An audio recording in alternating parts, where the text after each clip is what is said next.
taken out of here. Read it. Ecclesiasticus 5 and 2. Follow not thine own mind, Right. and thy strength, to walk in the ways of thy heart. Don't do that. Don't do that. Don't follow your own mind and walk in the ways of your own heart. Cut everything off about the Lord. Say, yeah, my mom and my daddy taught me that from young, or I went to church all my life, and now you become an adult, and you cut the Lord off, and you follow your own mind, and walk according to your own ways.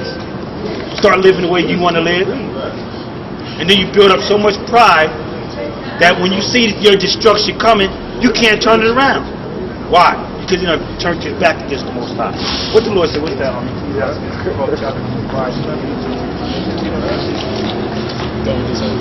No. It's through pride that we jack ourselves up. Because we say,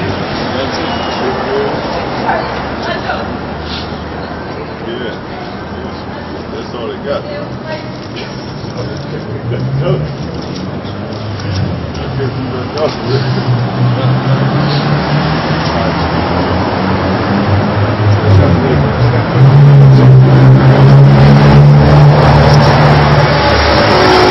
Ecclesiasticus 10 and 12.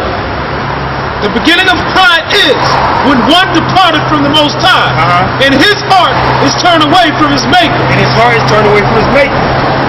His heart is turning away from his Maker. He started walking according to his own ways. He said, you know what? I was raised on that. You know, I've been bored with that all my life. Now I'm a man. I'm of age.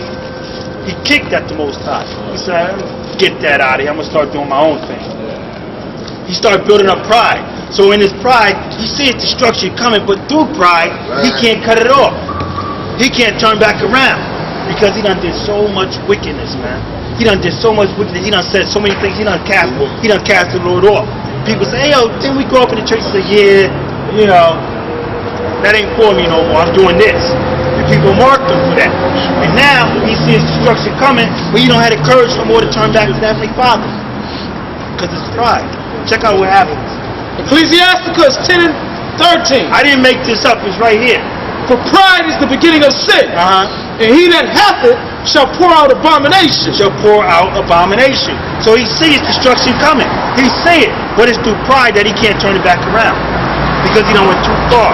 He done said too many things. And now his destruction is coming. It's like, whoa, what do I do? Humble up. Humble up. It's no biggie. We all been wrong. We all been wrong. You can turn it back around. Turn it back around. Read it. And therefore the Lord brought upon them strange calamities. Strange calamities, man. Read it. And overthrew them utterly. Overthrew them utterly. Those that build up in pride. Bring it back to Ecclesiasticus 5. Ecclesiasticus 5 and 3. And say not, who shall control me for my works? Who gonna control me for my works? Because we all become of age and we all start saying, you know, I'm my own person. I'm an adult. I'm a grown woman. I don't have to listen to nobody, but you do have to listen. The Heavenly Father, man. And he said he put out a set of rules that we must live according to. Read that. The Root 4:1. Real quick. He set out a book of rules that we must live according to. Right. So you're no longer under your mother and your father. You're a grown person now. You're not under your mother and father, but you still must live according to this. Read it. Baruch 4:1. This is the book of the commandments of the Most High, and the law that endureth forever. All they that keep it shall come to life, but such as leave it shall die. But such as leave it shall die. So the Most High left us commandments. He didn't just say go and do what you want to do. Give me that Ecclesiasticus 15.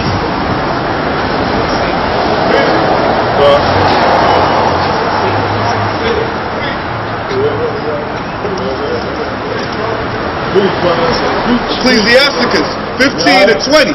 Read it from 14. Ecclesiasticus 15 and 14. He himself made man from the beginning. Most High made man from beginning. Come on. And left him in the hand of his counsel. This is the counsel, the book of the commandments of the Most High, the book that endure forever. All that come to us shall live, but such as leave it shall die. Read it. If thou wilt to keep the commandments and to perform acceptable faithfulness, he has set fire and water before thee. He set fire and water before you, so you become an adult. You move out your mama and daddy house, and you start thinking, who's going to control me for my works? I'm going to live the way I want to live. He set fire and water before you. Before you was under your mama and your daddy. They made the decisions for you. Now you're an adult and you make your own decisions. Read on. Stretch forth thine hand unto whether thou wilt. Stretch forth your hand. It's up to you. Now it's on you. Now it's on you. You better choose right. Come on. Before man is life and death. Before man is life and death. The fire and the water. It's before you. Come on. And whether him like it shall be given him. And whichever you like, whichever one you choose is going to be given you.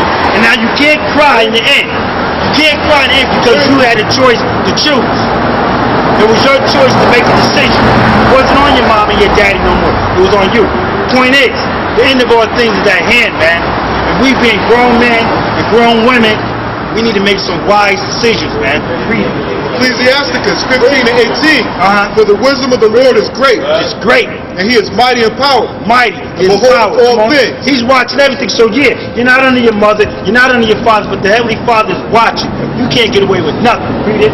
And his eyes are upon them that fear him. And he knoweth every work of man. He know it. You can't get away with nothing. He know it. People try and run over there and do dirt, run over there and do dirt, but you can't get away, man. You can't get away. The Heavenly Father see all things. He's gonna move all rocks, all cliffs, all mountains, all hillsides. You'll be found. Read it. Ecclesiasticus 15 and 20. He hath commanded no man to do wickedly. He commanded no man to do wickedly. So everybody say, I'm at liberty. We're at liberty. I can do what I want. The Most High commanded no man to do wickedly. That's what you need to understand. Just because we're at liberty, that means you have the truth. You have the right to do all the good you could possibly do. You have the right to do all the good you could possibly do with no limitation. That don't mean you could do evil. That don't mean you could do evil. Read it. Neither hath he given any man license to sin. He didn't give no man license to sin, so we can't live in America talking about we can live our life the way we want to live and think there's going to be no repercussions. Because there's going to be repercussions. There's going to be repercussions, man. Read it. That's it. Read that verse again. Ecclesiasticus 15 and 20. He hath commanded no man to do wickedly. Neither hath he given any man license to sin. Right? He gave no man license to sin. So don't think you're going to get away with anything, man. Just because they give you a license to own. What type of license you can get that just to be a scientist? You give you a license to become a scientist, so now you come up with Darwin's theory, with evolution. You said, yeah, you become a cop and you start beating down people on the street because you got a license from man. The Most High didn't give you a license to sin. So if you become a cop, you better stay on point. Right. Yeah, you get a pastor's license, so now you want to come out lying. The Most High gave no man license to sin. Listen, the point of the case again, the end of all things is at hand, man. So be sober, be vigilant. Don't get caught up in philosophy, man. With these other people, idolaters, talking about you can do this, you can do that. Don't worry about it, can't nobody judge you. There is a judge, man. It's this book. It's going to judge everybody. This book is going to judge everybody.